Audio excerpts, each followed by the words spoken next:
We want to You we know- gotta mix business and pleasure. You know what I mean? There you Experts are saying they've never seen somebody consume Diet Cokes the way that I do. I'm on a Diet Coke kick now, and I drink like multiple a day. I don't know what's going on. Something That's just changed really to me. not good for you. It's in the drink. It's the drink.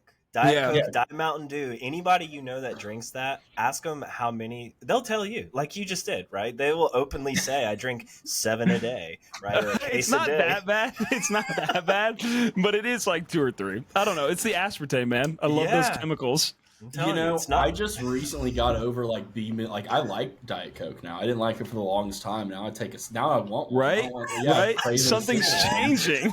Something's in the water. This is how drugs work, you guys. You know, Yeah. it just piques your interest, and someone else has a little bit. I'll take a swig. Oh, I'll just grab one on the way home, and yeah, it's not that doesn't taste good. It's just it's habit forming, right? Yeah. And everything Yeah. True. is.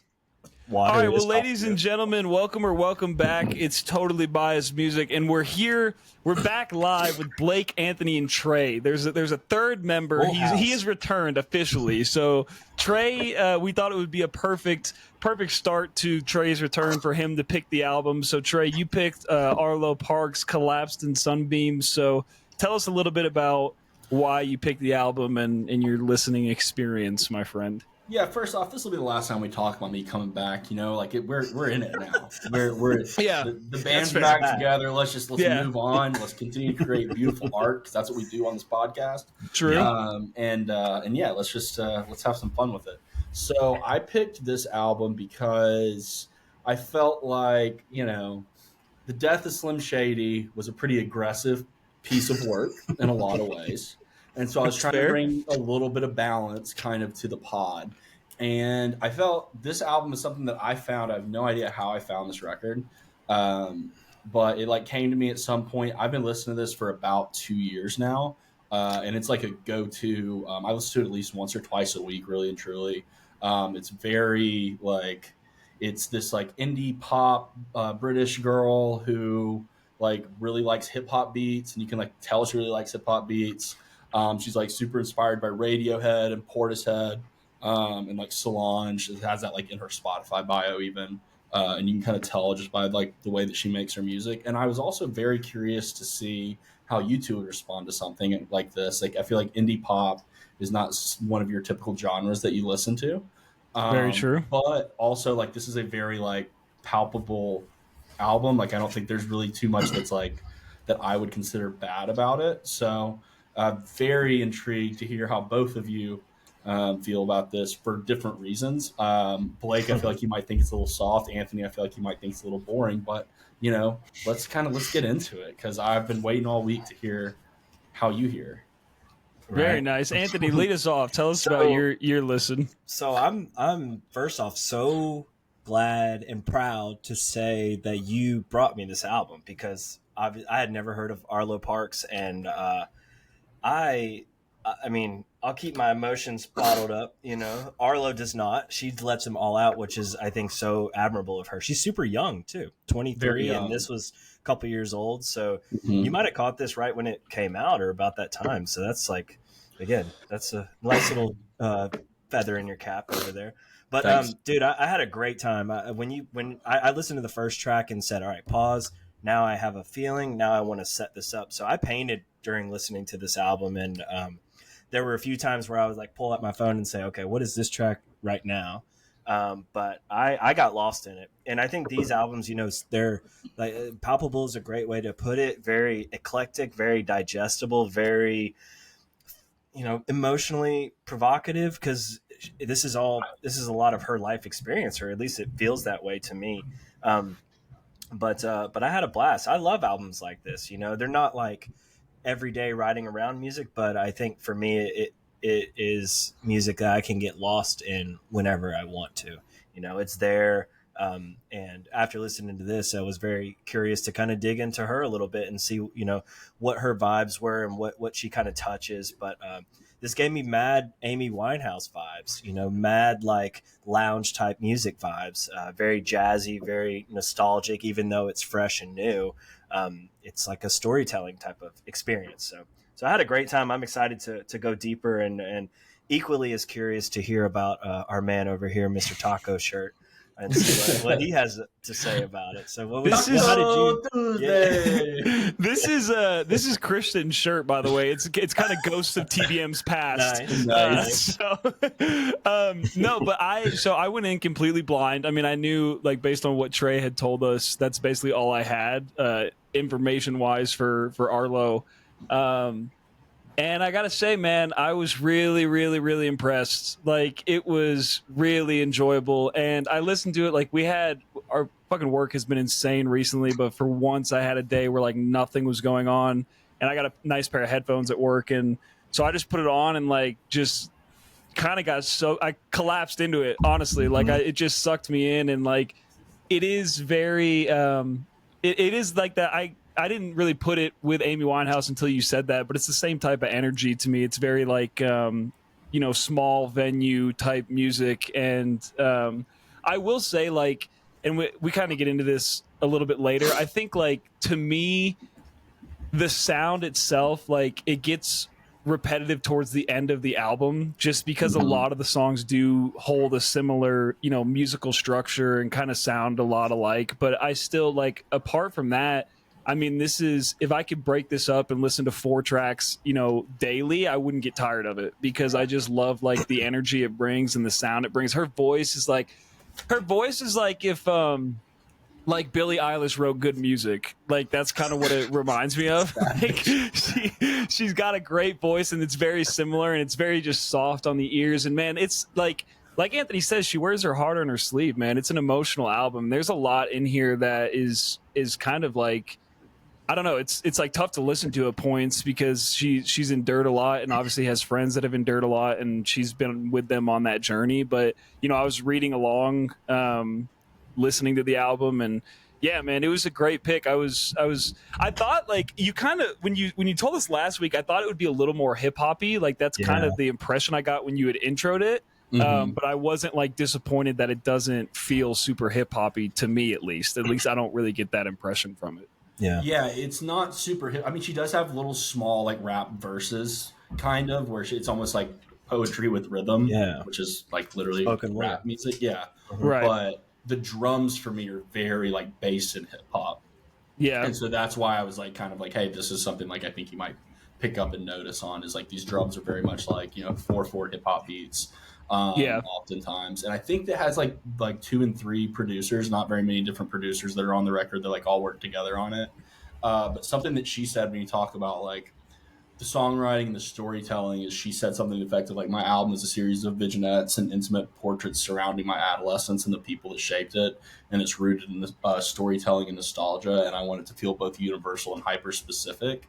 And a lot of these stories, I feel like, she's going through, are very, like, specific. Like, this is, like, a thing that this happened. is the person. Yeah, right. This is a person in my life. Like, and we can get into top songs. I'll just jump right into it if we want to go. Yeah, go for it. But, like, For Violet is a really good song that I like, that I have, like, for honorable mention. But, like, that song is clearly about a situation where she's, like, in a romantic relationship with another woman, and, like, that other woman's, like, father, like, isn't, like, approving of it, and she's just, like, constantly, like, reassuring the other woman, like, this is going to be okay, like, we're going to move on, and our lives are going to change, and we're going to move into, like, bigger and better things. And that's just, like, a really good example of the way that she takes these things that, like, have definitely, like you said, that she's endured, or people around her have endured, and just, like, artistically been able to talk about it over these, like, really beautiful, like, lush beats. But actually, one of y'all give me your top 3, and I'll go, like, second, or I'll go last. We'll figure it out. Well, I'll say this. It's so interesting. I during the Eminem, the Death of Slim Shady episode, I talked about how, like, that song with his daughter. Honestly, can't even remember the name because I haven't listened to it since then. Temporary. Okay, yeah. So, like, that is such an interesting take on a track, because it's experienced in one context, but will eventually be experienced in another. And, like, this album, for all these folks, Eugene, Caroline, Violet, all these name drops that go throughout this album, these are real people that really connected with her, and she shared life experiences with them, and, like, they are going to have a completely different experience listening to this album than we are on the outside looking in. And I think it speaks so much to the storytelling context of like being able to put that out there, and what you just said, Trey, about how it's like, what was it, universal but also specific, all in one, like that. I mean, it nails it, and I think that this album is really special. So I'll go. My number 3 track I have on here is Black Dog. Black Dog is a really dark song, and about how someone's like, she's trying to like encourage a friend to like come out of that hole that you're in, but and also noting about how cruel it is, what your mind can do to you. It can create a mental prison, and that track, though it's so dark, still is so beautiful. There's a lot of parts in this album that, on the front end, if you were to just listen to it, not reading lyrics, it has a very kind of like hopeful, like bright kind of like response tone, to like a tone to it. Yeah. Mm-hmm. But then when you dig into it and you start to realize, okay, wow, there's a couple fighting. So like, I'll keep going before I spoil anything. Eugene is the number 2 track for me. I never could tell specifically what her, I guess you would say sexual orientation or preferences are, and it's irrelevant. But I found it really interesting in that track that it felt like a love triangle track, where there's like two people who have experienced a connection with a third person, and their interpersonal relationship on the outside was very interesting. Sick beat. The beats throughout this album very much. If there ever was an instrumental version of this album, it would equally be powerful. But Arlo's words, I think, really take it to another level. And Eugene does that for me. I love the name drops of other artists or authors or songwriters throughout this album too. Sylvia Plath is mentioned in Eugene, and I just always find that interesting. Tom York is name dropped early on in the album too. I think it's Too Good in that song, and she's telling you this is what we experience. This is what we like to dig into. So Eugene is number 2. Number 1 for me is Caroline. Caroline, the rhythm is so catchy. There's so much catchiness throughout this album that it doesn't feel poppy. It doesn't feel mainstream. It doesn't feel like a money grab. It feels very genuine, and Caroline being a song where she's just observing what these two people are experiencing with no connection, which is, the song's named Caroline, but is really sung in a way that the husband or the man in the relationship is like fed up with Caroline, at that point. So like it was such a fun narrative journey throughout that song that I had to put it up there. So Caroline, Eugene, and Black Dog are the ones that really speak volumes. I love the intro too, so I'll honorable mention the intro track. Yeah, perfect way to just set the mood of the room or wherever you're experiencing this in a way that it feels like a spoken word, kind of sitting on a stool, low lit room, everyone's hanging around. Just I thought it was really cool. It was a really cool start to the album. Yeah, set the vibe. Exactly. So she's a poet by trade as well. I think Michelle Obama even like had her on some type of playlist and has mentioned her by name as being like a poet that she's like inspired by. Wow. So she does like other poetry work too. But yeah, no, I love that intro. Is like the what is the very beginning of it or whatever. It's like collapse and sunbeams stretched out, open to beauty, however brief or violent. Like that's just such a cool concept. Sick, dude. It set the tone. Yeah. I was like, we're in for this type of album. We're about to get a little introspection going here. Trey came back with some sad shit. Let's run. Yeah. No, Caroline is a really interesting song because like for me, that's the one song where like it's not something happening to her, like she's observing this like fight across the street. And then it kind of dives into like the perspective of each one of those people. Mm-hmm. And for me, a lot of what that song is talking about and is like aiming towards is when you love someone a lot and you're making all of the wrong decisions, like, and it's driving them further away, but it's not because like you like don't care about them anymore. Like it's when you're like fucking everything up. Maybe that's just like coming from a personal but like that's just very much how I like interpret that track. Mm-hmm. But anyway, Blake, nice. What are your top 3? So I had 4 Violet on there as well. 4 Violet and Black Dog, like these two, I mean the whole album is powerful, but I really put For Violet and Black Dog up there together. They kind of both hold the number 3 spot for me. But yeah, I mean it's an interesting story, right? And it's like she really puts you in her shoes of what she was going through at the time. And I really like the chorus of it. She has this very interesting aspect of her where her choruses are like they're catchy and they make you want to sing and kind of like be happy, but they're about sad shit. Like, and you don't really notice that's what it's about when you're listening to the song. But For Violet and Black Dog, I think both like tell very specific stories, and they're powerful in their own right. They're two totally different stories, right? And like with Black Dog,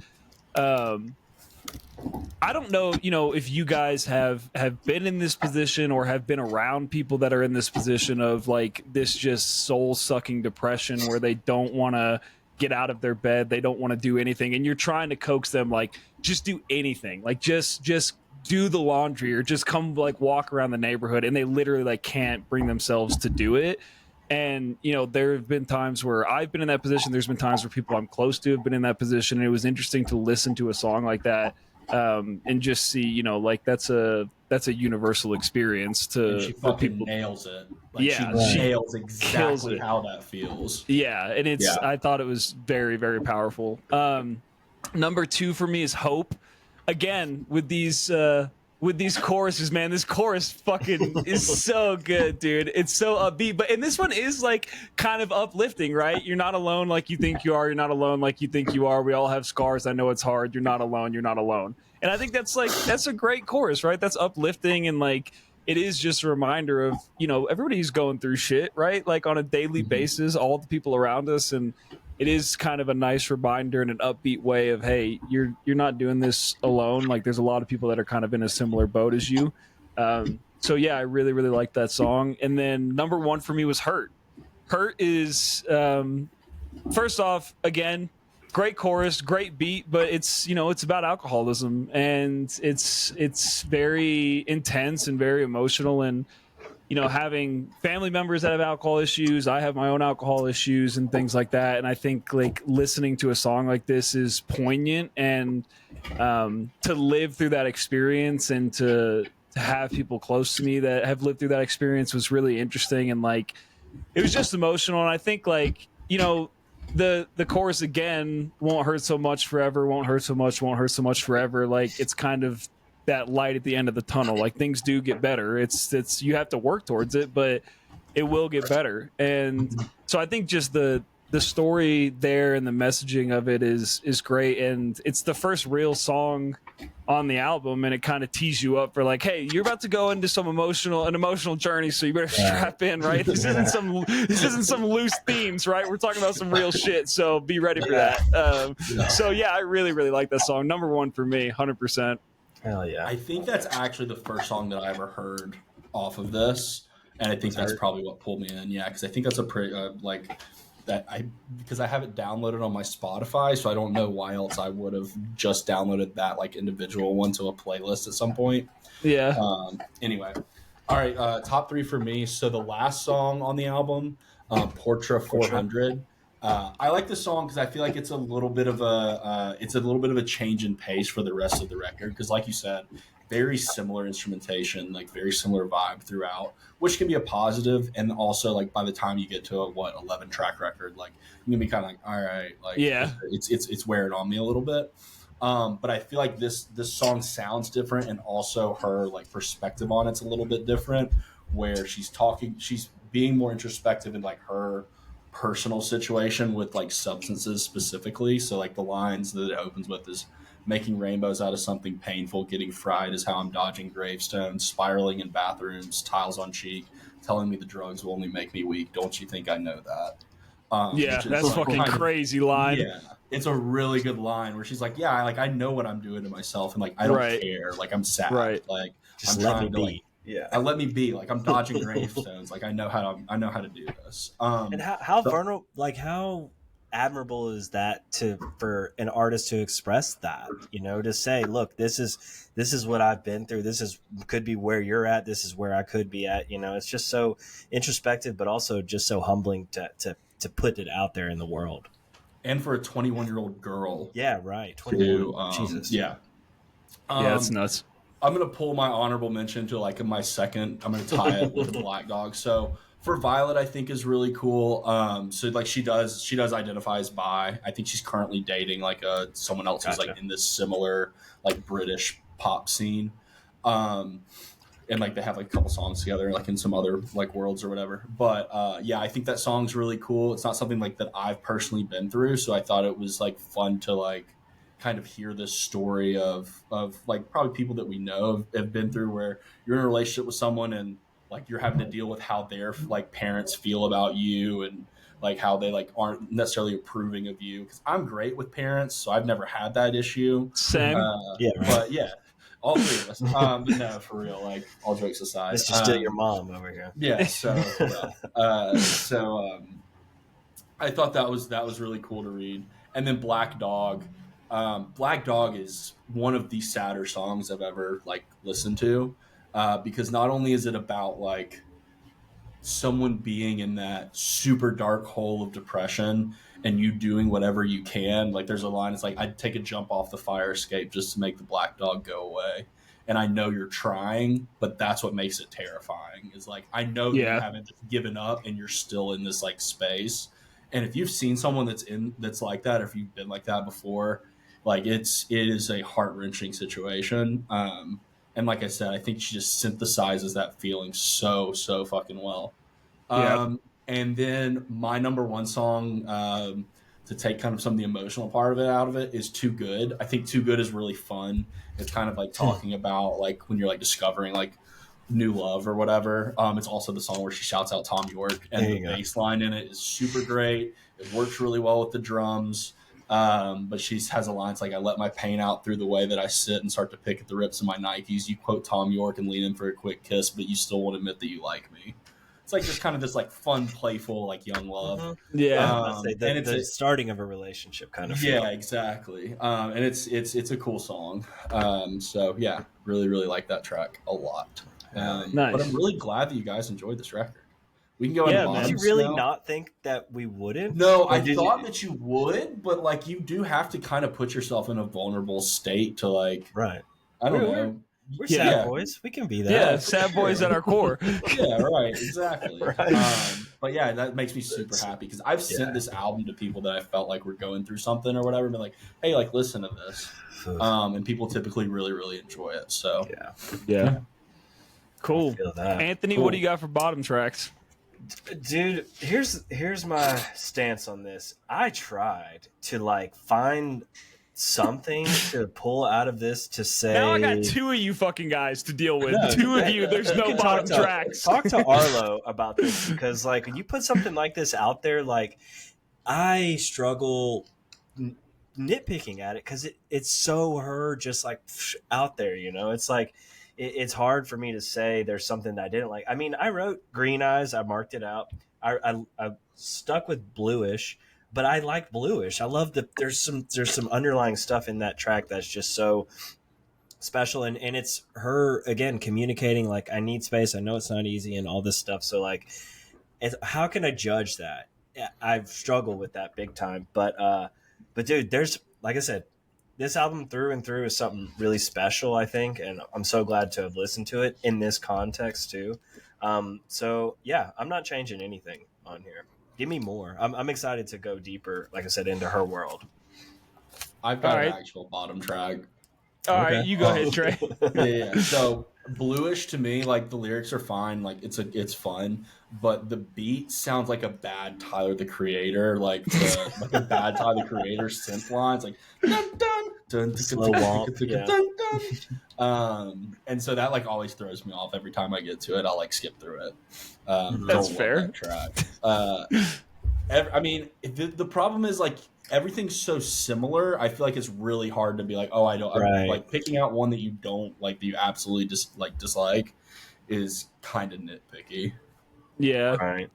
So yeah. I had Bluish as well, kind of for that same reason. Like, I don't love the production on it. It's kind of boring to me and a little, like, I don't know. It doesn't fit with the rest of the album to me. And then I had Just Go because, like, what kind of, like, Joseph Gordon-Levitt, Zooey Deschanel ass, like, theme song is this? Like, it seems like something that they would put in some indie romance movie. It like, does sound like a commercial. Yeah, like we're going on a picnic and, like, oh, look, the quirky couple is finally in love. Like, this is the moment we've all been waiting for. And then they play Just Go. Like, that was the vibe I got from it. I was like, turn this shit off, man. That's fair. But other than that, like, I don't have anything else either. And like I said, I think, like, the album, it all kind of starts to blend together to me listening to it in one go. So I think, like, towards the end, I was less invested in it than I was at the beginning. But then when I went back and listened to the back half in, like, a separate setting, I was locked back into it. So I think it's just a type of, like, it's not a long album. It's 40 minutes. So it's not, you know, I think it's digestible. It's just for me at least, it kind of started to blend together. So that's really my only gripes with it, you know. Nice. That makes sense. I mean, sometimes, though, that's like an interesting point to make, that it kind of blends together, because you could say that a lot of it sounds similar, and it does, but then also it's hard to, like, it's easy to get lost within. At least that's, like, my perception of it. You know, there's not a lot of jarring track swaps. You know, it really does have like a flow or a heartbeat to it. Which, like you said, it can go both ways, but it is definitely something worth talking about. Yeah. Before we get into reviews, so Trey, I don't know how many episodes you've listened to, but I know you already saw the Pitchfork review, but I like to have Anthony guess what Pitchfork rated things before I tell him. I think we should keep that tradition alive. Right? So Anthony, you get to guess. No, do you want Trey to guess, or you want Trey already saw it? Anthony, Just Anthony. me? Well, either way, I think Anthony should always be the one to guess. Yeah. So Anthony, what do you think Pitchfork rated this? They're out of 10, right? Yeah. So I'll say Pitchfork gives, fuck Pitchfork. I'll say they give it a 6 out of 10. They gave it a 6.7. Pretty close. All right. And then another one for you. So Rolling Stone put out 50 best albums of 2021. Where do you think it ranks within that? Out of 50. Yeah. Well, I'm just glad it's in there, right? It's in there at 50. Let's go 33. We'll go above the mid. Trey, you got to guess? You said 33, right? Yeah. Are we doing Jeopardy rules, or if I guess over him, then he wins? No. Okay, I'm going to guess 29. Okay. It was 19. Oh. Yeah. 2021. So and the wiki page says Collapse and Sunbeams received widespread critical acclaim, with many critics praising Parks' versatility and vulnerability. Metacritic gets an 83 out of 100, and then a lot of the reviews, like The Guardian, Independent, all that stuff is like 4, 4, 5, 4.5. So obviously rated really well. But let's get into our ratings. Trey, lead us off. What do you got? You know, like I said, I listen to this album all the time, and anything that I can listen to repeatedly that becomes like a go-to for me. She also has this other really good song called Sophie that I listen to all the time. Sophie. Yeah, I'll send it to you. So I got to give this, just on principle alone, a 9.5 out of 10. That's fair. Mm-hmm. That's fair. Yeah. Anthony, what do you got? So I'm in a similar vein. I haven't been able to spend as much time with this, given you've had it in your pocket for years and kept it under wraps, or at least like distribute it out strategically. Right, I feel you. But like I said, I'm so glad you brought it to me. This is something I could totally see myself listening to regularly over time. Or, like I said, I had such a fun experience painting and getting lost in it. During the sunset, Trey, great recommendation to watch this or listen to this as the sun is shifting, whether it's coming up or going down. So on that, right now, this album gets a 9 out of 10 from me. Very nice. Yeah. Very nice. Yeah, I'm along the same veins. I give it an 8. I think it's great. I think it's very enjoyable. All around, very emotional album.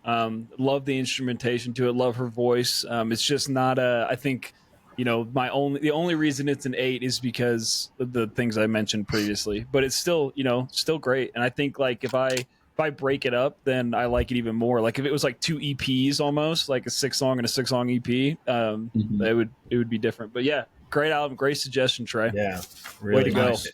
Way Any to come other- back. enjoyed it. You mentioned Sophie, but any other notable works or albums She or doesn't. things She she has touches? another album called, I think it's called like Soft Machine or something to that. Yeah. My Soft Machine. I haven't really My dug Soft super, Machine, yeah. I haven't dug super deep into that. So it could be fun to listen to. She has a couple songs with. She has a cover of Fake Plastic Trees with Phoebe Bridgers. It's on YouTube. It's really, really good. So would recommend checking that out. Nice. I shall.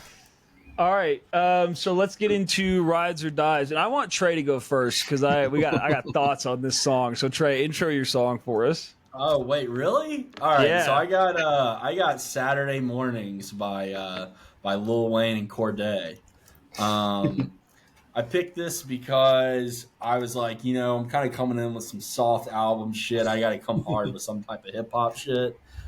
This song just got dropped a few weeks ago, right, Blake? It's fresh, yeah. Yep. It was Yeah, like 2 weeks ago, or not even. I think it was a week ago. Yeah, so I heard it. Someone I saw like an Instagram clip. Someone's like, Wayne's back to the old Carter.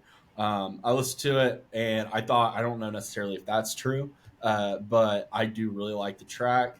I think the Wayne verse in it's super tight. We're kind of fans of Cordae on this pod. I feel like we've talked about him before. Yep. So yeah, I like the song a lot. Interesting to hear your thoughts though.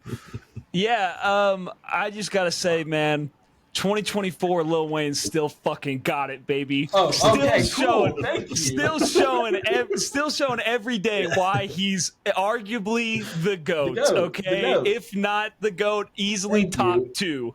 And you know what? Wayne brings the fucking heat. His flow on this beat is so interesting. Like the rhyme scheme, he's got double entendres in there, triple entendres, and anybody that wants to doubt Lil Wayne can get the fuck out of here, all right? Because the boy is still bringing heat. So hard rides for me. And, all of my friends that are hip hop heads have been super stoked on this song. They've been super excited about having such a good Lil Wayne verse. And so all around, I was so glad you sent this because it just gave me another excuse to listen to it again. Nice. So very, very nice. Anthony, what do you think? So I've never heard of Cordae before, so he might have been before my time on this podcast. So that was the first time I've ever heard his voice. And this is his track, right?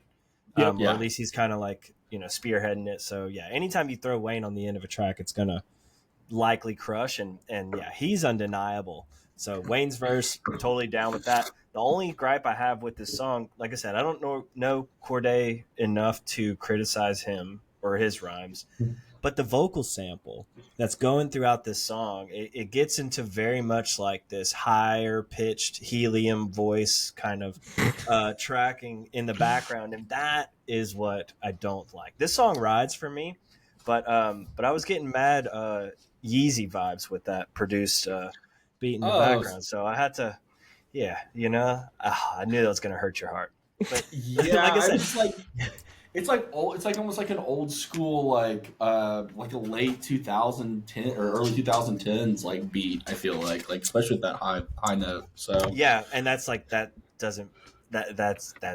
not my flavor. at least it you know what I rides. mean? At least it rides. Like I At said, least it rides. Wayne's verses can really really take a track to another level for me to where I could potentially listen to it again. But sometimes distracting samples just are that distracting to me. So that's my only thing. Oh, sorry. All right, Anthony, what do you got for Rides or Dies? All right, so my rides or dies. This is the journey I went on. So listening to this Arlo Parks album again, super special. Gave me also, besides Amy Winehouse, mad Tracy Chapman vibes. So I went and listened to Tracy Chapman album, which I want to bring at some point in the future. And then it made me think about female artists like that, which made me think about Joni Mitchell. This track, Big Yellow Taxi, was originally Joni Mitchell's track. And it has that kind of 60s fuck the system kind of vibe, but in her flavor. But this version by Counting Crows and Vanessa Carlton, this is the version that I grew up with hearing on the radio and stuff like that. So that's why I wanted to bring this version out versus Joni Mitchell. But yeah, what do you guys think? What do you guys think about this track?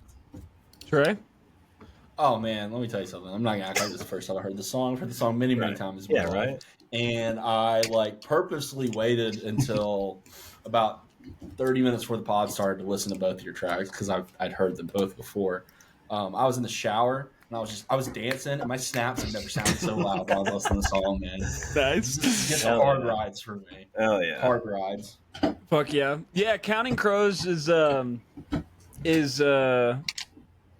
I don't know, Anthony. I didn't expect this. You always every time I think you're gonna zig, you zag, man. You know, and you keep me on my toes, and I like that about you. And I like the song too. It's not like, you know, this type of music isn't my favorite type of music, but I think in the right scenario, you know, it definitely it gets a rides from me. I think, like, speaking of what songs we would drive into a tornado to, this wouldn't be a song I would drive into the tornado to, but after the tornado, that's what I would listen to.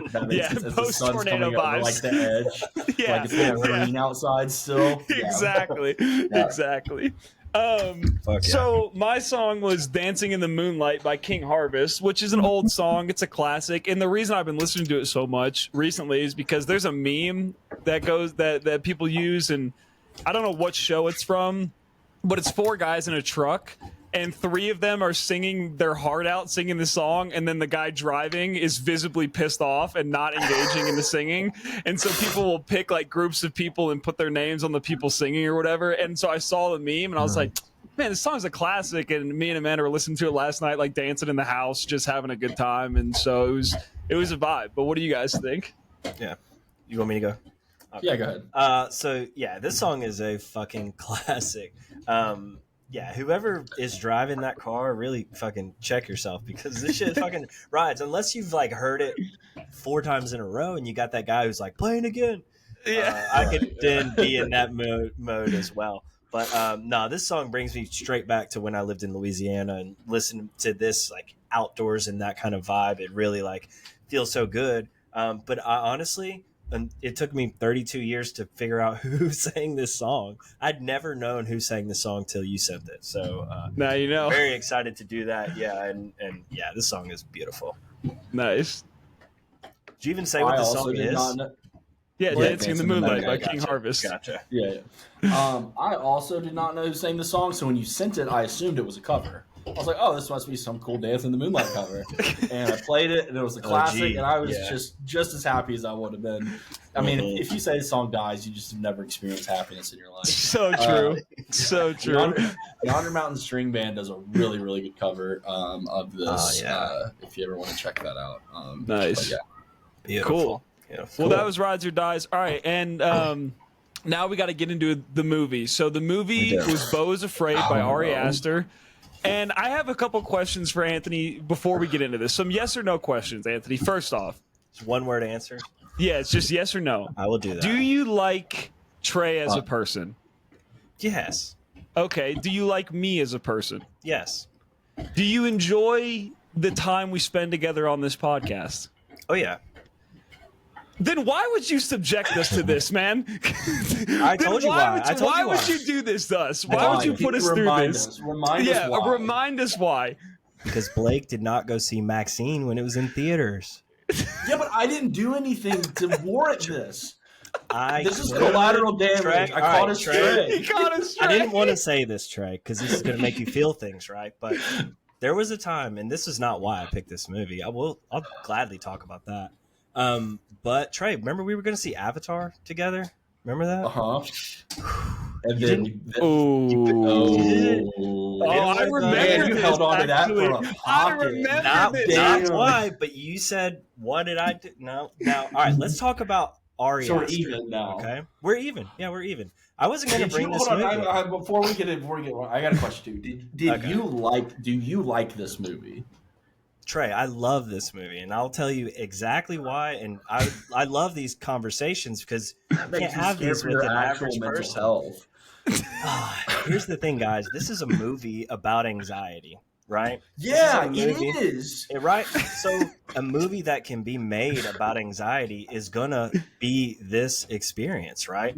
He's going to show you things. Everything that can go wrong or that Beau thinks is going to happen happens. And they show it to you. That is like the power of filmmaking. And this movie touches all different angles of filmmaking. I look at this as a 3-part film. You have before the play within the film, then you have the play itself, and then you have the aftermath of this play.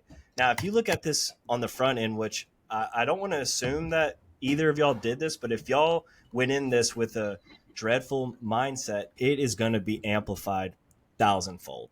And you might not have a good time. But if you look at it as you're observing Joaquin Phoenix's character, Beau, experience life, you see his whole life play out from birth to death, and even after death. You can interpret it that way. And you also have to know Ari Aster doesn't give a fuck about anybody going to, like, this is his 3rd film. Hereditary was number 1. Midsommar, Beau Is Afraid was the first time he got to just put it all out on the table. You know, he's getting fully funded, and he's going to say, I'm going to do the movie that I've been writing for years in time. So, like, it's a massive thing to digest. And like I said, if you go into this thinking sunshines and rainbows, you know, you're in for really rude awakening. This is the thing, though. Like, Ari Aster, Midsommar and Hereditary, I have gushed about for years. They're phenomenal. Midsommar scarred me so much I can't even watch it again. That's how good he was at making a horror movie. The thing about Beau Is Afraid is he latches on to this 2020s mentality of making an A24 movie where the movie is not good unless it's confusing and artsy and long and chaotic. And, like, it doesn't...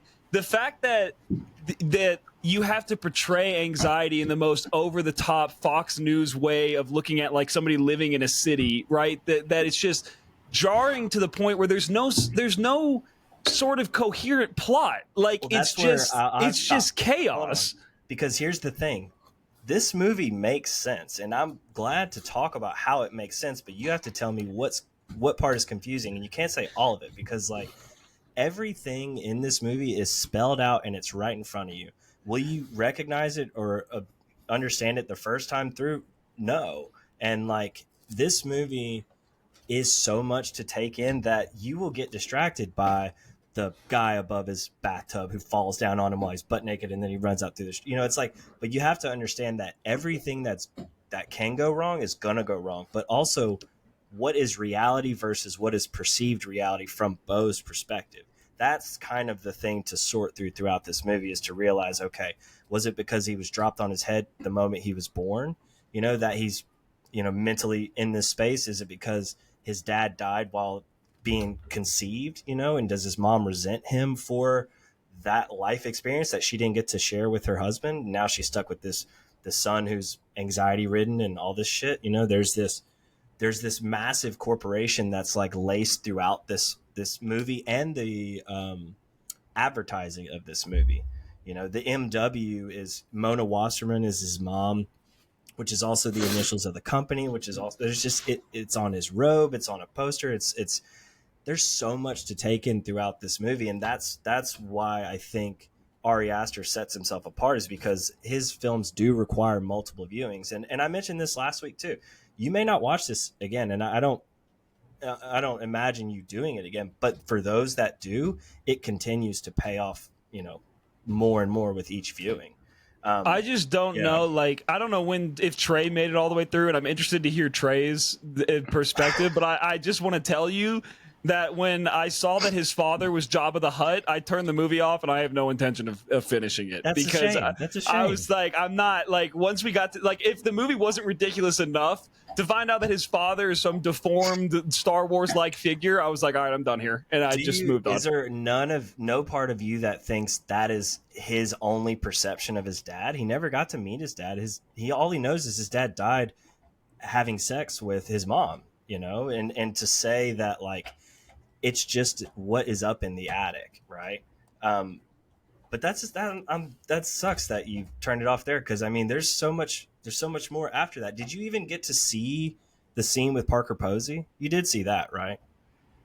Is that his mom? No, that was the woman. Elaine is the girl. Yeah, they had the sex scene. Yeah, will say I do appreciate, like, the best part of the movie was, like, I would like to come so hard that I die, which I think would be a cool way to go out. I mean, but out of ways to go, like that's got to be up there, you know. But Trey, what did you think? and it's so hard not to like things that you like because I like you so much. I don't expect you to, but like, give it a fair shot. Blake is no, right now. This is you and me, Trey. Yeah, you and me, Blake. Mhm. I went into this with an open mind. Okay, there are artsy type films that I enjoy. Here's the thing for me, and why I never would have liked this movie to begin with. I don't like shock and awe. I don't like oh, this girl drinks a bucket of paint and then dies, and then mom doesn't understand the situation. Like getting, where the movie lost me is very early. I didn't turn it off at this point, but it's where I was like, I don't think I'm going to enjoy this. It's when he was getting stabbed in the hand, when he was after he got hit by that car or whatever. Yeah, I was like, I'm not going to like this. That's not for me anymore. Call me soft, call me whatever. I don't do horror. That's just not. It's not quite my tempo. Gotcha. I respect that. I respect that. Like I said, none of this was ever really... I barely liked Hereditary, and I think that it's awesome. I think that I think that movie is fucking insanely good, but I don't like watching. Yeah, and it's a very fair point to say this movie is not for everyone. I get that. Sure, and you kind of did for most people probably. We'll try. Well, for those who like it, like I said, it's a masterwork, and we could not have that conversation here, but someone else on the street come find me. But the fact is, you got caught in the crossfire, Trey. You really did. That's fair. And like I said, I'm getting your vibe now. Now, if I bring a movie in this vein, I'll preface it. I'll give you all the trigger warnings or things that if you like that, I'll do it. I'm not I don't need a trigger warning. I just don't enjoy watching it. Okay. I'm just did you finish it? Did you finish it, Trey? No, I stopped at the point. Oh no, I didn't, brother! I didn't even come close to finishing it. Oh my gosh! Both of you, how far did you get? First off, it was 3 hours long. Not only did you bring me everything that I hate in a film, it was 3 hours. Yeah, I mean we've watched. It wasn't British hours, which go by much quicker. How far did you get, Trey? I got. I'm so sad, you guys. Y'all should know this. I hope you feel that. I couldn't. I've listened to Kanye. I've gone all those roads with you guys. And I would never send Kanye to you. How far did you get? I got to. I got to the play. Yes, I was at the play. It was I got to the end of the play, where the scary mask person. And I'll be honest with you, this is gonna make me sound super soft. It was getting late, and I was like, I don't know if I can watch this past 11 p.m. I think I'm going to have really bad dreams if I keep watching this. So I went and read a book about Neutral Milk Hotel in my bed. That's how soft I am. Now, all right, I want to talk about the play because the play itself, I think, is its own short film within this film. And there's something that he does so well, which is play with sound. I mean, Ari... He plays with your eyes as far as details. There are details all over this film, from the graffiti. Listen, there's cool stuff that happens. I'm not going to deny that. Joaquin Phoenix is an awesome actor. There's some cool symmetry shit that goes on, but just it's heavy. It's a lot to take in. I get it. So, I was gonna be proud of both of you guys for making it, but neither of you made it, so we have to try again. But Anthony, this is what I talk. Go ahead. I want to mention this about the play. The moment the play starts, there's this guy in the background who's doing this hand crank of a fucking sound machine. It's just boom, boom. And it happens. It goes on throughout the whole play, even in the play within the play, where Joaquin is back in the audience and he sees his sons on stage, all this shit.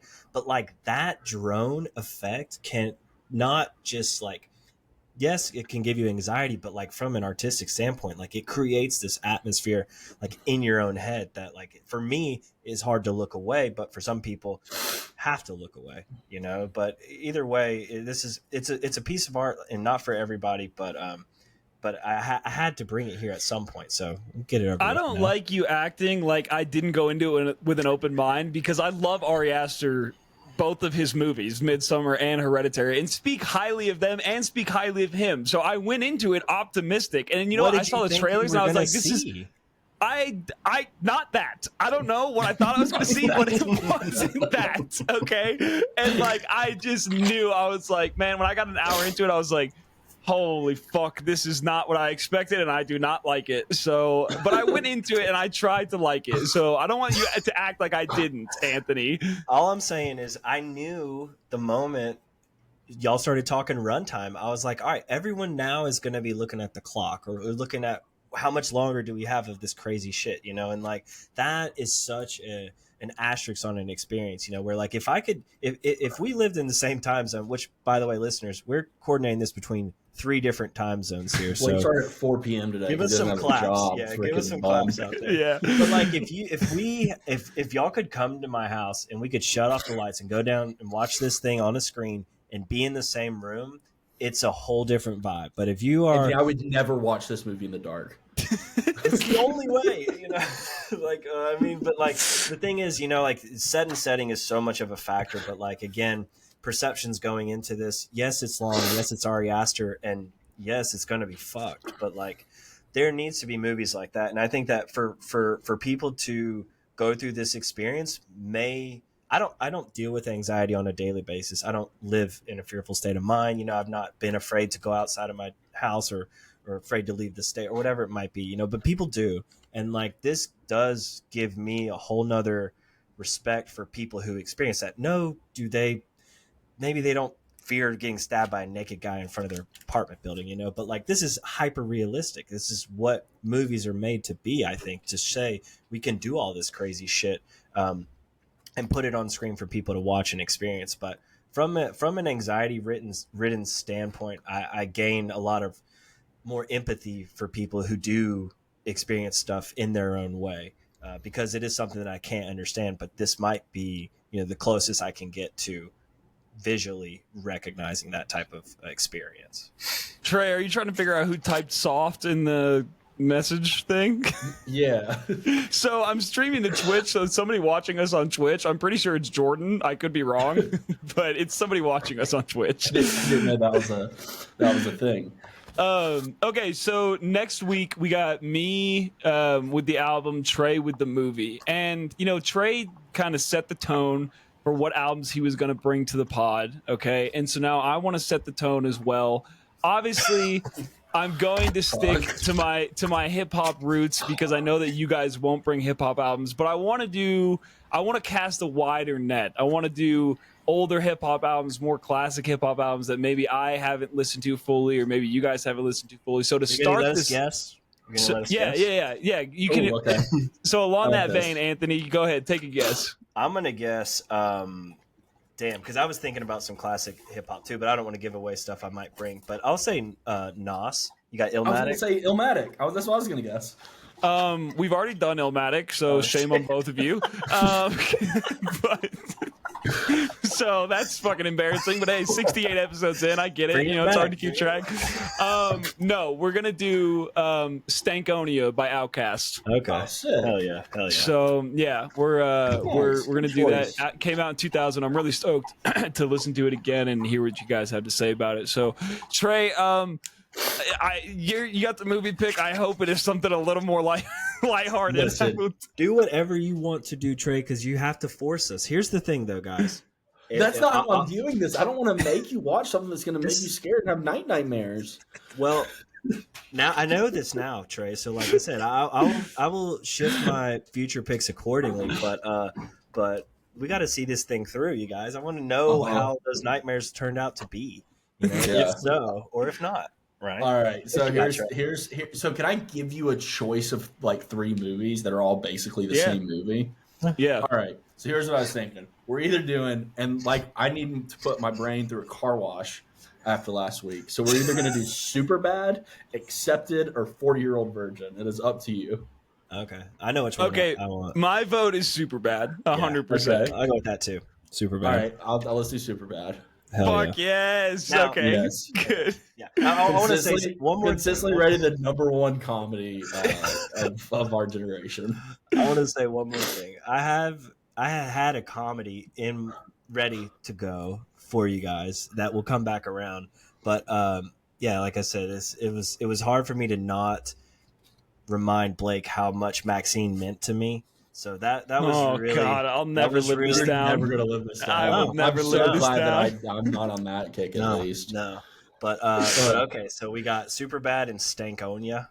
I love the alliteration. Yeah, can't help ourselves. Fuck yeah. Yeah. All right. Well, ladies and gentlemen, thanks for joining. Trey, good to have you back. Anthony, thank you for trying to expand our minds. While it may have failed, you attempted, and that's what matters. All right. We will see you guys next week. Peace. Peace. Peace.